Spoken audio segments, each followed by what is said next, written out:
Hemen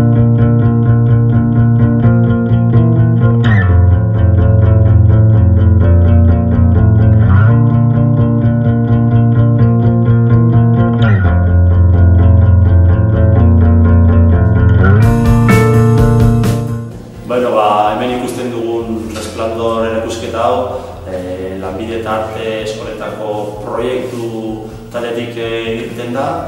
30 pertsona inguru parte hartu izan dute, eta ikusi ditzakezutenez, argazkiak eta bideoak dauzkagu. Egia izan da, ikasle bakoitzak proiektu bat egin du, eta hemen ikusten ditugun argazki edo bideoak dira proiektu hauen laburpenak edo horako zer.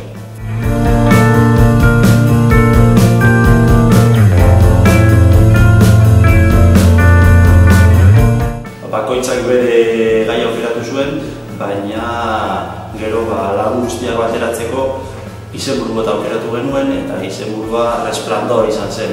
Pentsatzen genuelako hori lan hori zirela Resplandor txiki batzuk ez, argi izpi batzuk irtetzen zirenak, jendeak badituela gauza kontatzeko eta proiektu hori direla argi izpi horiek.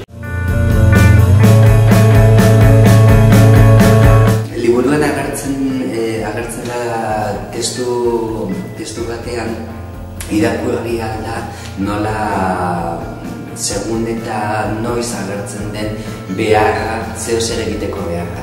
Eta hori zen izenburuaren jatorria.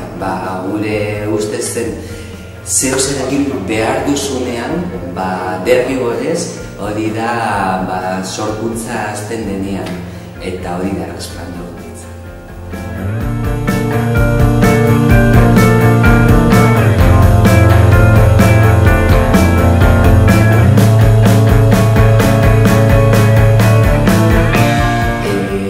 Proiektu guztiak ez dira amaituta.